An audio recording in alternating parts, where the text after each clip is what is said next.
Thank you, Mr. Woodward. I'll start with, we have 5-minute rounds. I'll start with Mr. Edlow. H-1B abuse has been a priority and significant concern of this committee. Senator Durbin and I have bipartisan bills that will crack down on H-1B abuse that we are working on to reintroduce very soon. Recently, many Americans took to social media to express their outrage over H-1B abuse.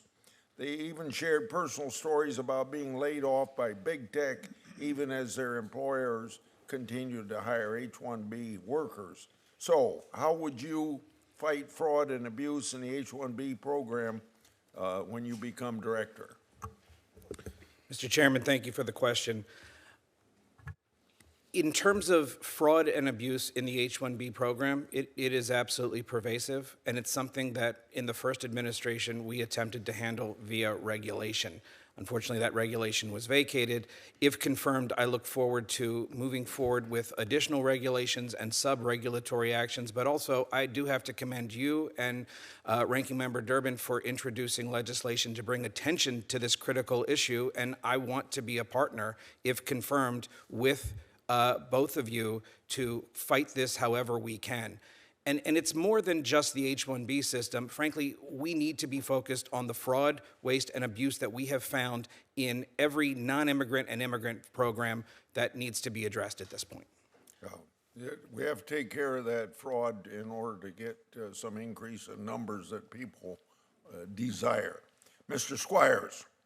I'm troubled about the growing industry whereby financial institutions engage in third-party litigation funding, including IP litigation funding.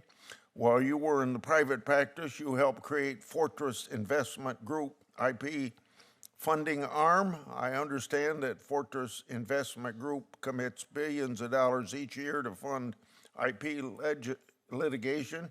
Please explain the role you played in the creation of Fortress and your professional and financial involvement with that group since its creation, and have you supported or represented other IP litigation funders?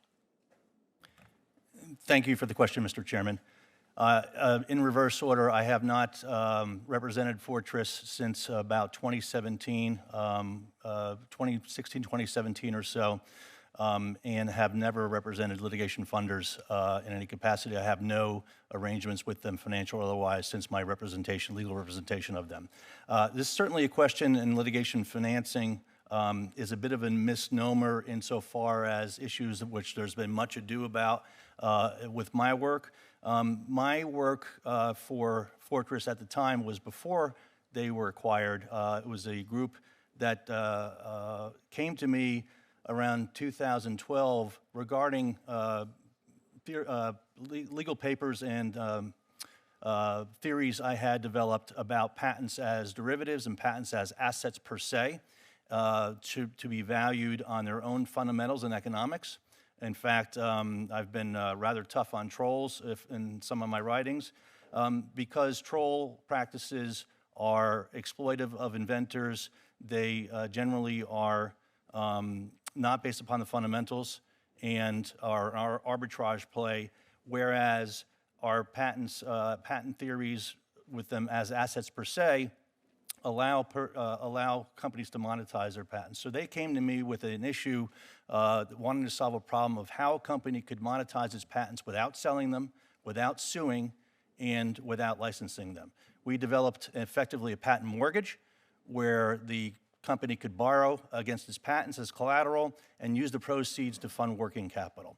Those were several companies who were their clients initially that staved off bankruptcy as a result of this, and I was pleased to see in 2021 one of the deans of the patent bar, Marshall Phelps, wrote an article where companies use this construct to survive COVID. Mr. Geiser, I got 35 seconds left. District court judges have been issuing unprecedented number of universal injunctions to try to block President Trump's immigration policies. I think you spoke to the separation of powers, but let me ask you anyway, in our constitutional system, who has the primary authority for protecting the borders and setting immigration policy, and what is the proper role of district courts in resolving immigration disputes? Thank you very much, Mr. Chairman. Congress makes the laws and the President executes those laws to secure our border. District courts have authority under Article 3 to adjudicate cases and controversies. Okay. Senator Durbin.